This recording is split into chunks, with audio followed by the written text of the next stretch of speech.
Qu'est-ce qu'il appelle vous voir me mater? Ah, je sais pas.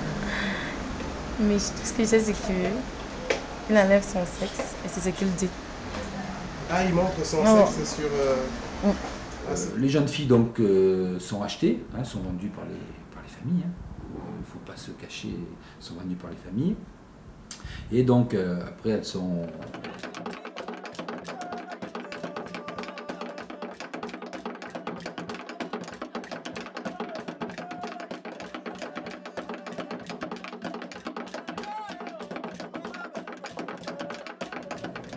Il y a ce traitement par le sorcier et elles sont acheminées en Europe. Bon, ça peut être par la France, mais quand je dis en Europe, c'est parce qu'il n'y a pas que la France comme pays de destination. Hein. On a l'Italie, on a la Belgique, on a l'Espagne, voilà. Donc, ces filles-là partent dans tous ces pays-là pour exercer la prostitution. Est-ce que tu sais que quand elles arrivent là-bas, parfois elles font avec les animaux? Même si ça veut, pour moi, même là-bas, c'est mieux parce que la médecine est avancée là-bas. Mais si tu fais avec un animal, il y a tous les produits là-bas qu'on peut bien te nettoyer.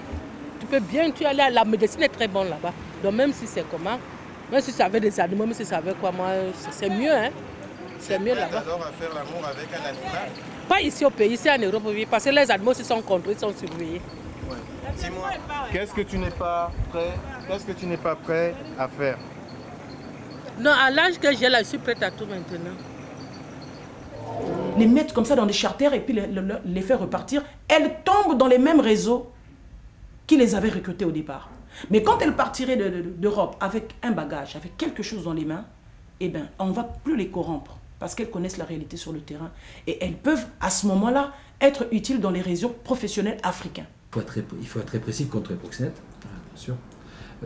Mais il faut que la répression, elle existe dans le pays je dirais cible, c'est un pays de destination, mais il faut que dans le pays source également, on sache qu'à partir du moment où on va créer un trafic, on achète des gens qui vont être destinés à la prostitution, ça constitue une infraction, c'est la traite des êtres humains, ce qu'a voulu le protocole de Palerme, hein, sur la criminalité organisée. Donc ça, il faut que ça rentre dans tous les droits nationaux. Et puis après, ces jeunes femmes, il faut les prendre en charge. Parce qu'autrement, toute leur vie, elles vont continuer dans ce système et malgré elles, vont alimenter ce système.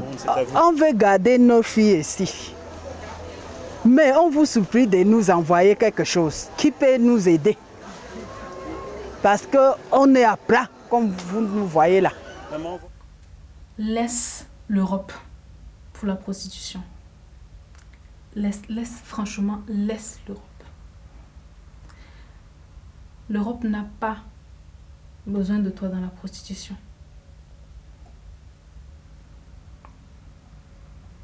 Et n'oublie pas en plus que en venant en Europe, tu seras encore pire qu'un objet sexuel. Une serpillère vaudra mieux que toi. Parce que l'argent même que tu vas gagner, je ne suis même pas sûre que tu pourras l'utiliser. Parfois, pour faire craquer une fille, il faut d'abord l'approcher comme un homme de la rue qui vient chercher la femme de la rue. Tu l'invites et lorsque vous êtes par exemple devant un verre de vin, elle peut être avec de sa bière, tu peux prendre ta coca et alors à ce moment, elle te fait confiance et tu la fais parler. Ça, il faut toujours demander avant de filmer les gens. Ne filme pas les gens. Donc on a mis sur surveillance la ligne téléphonique et on s'est aperçu que cette personne avait des communications constantes avec sa famille en Afrique et qu'elle était en situation de faire venir 2-3 filles. Donc elle donnait donc des instructions particulières, précises à sa famille, de choisir plutôt telle personne. D'ordinaire, vous refusez d'accorder des entretiens aux journalistes. Ouais. Pourquoi avez-vous choisi de nous Parce que tu es courageux. Et que je regrette de t'avoir à un moment donné pas accepté de faire ça. C'est vrai que moi, il faut que je protège les jeunes femmes qui viennent dans le bus. Je suis très paniquée pour leur avenir. C'est des gamines qui pourraient très bien être ma fille.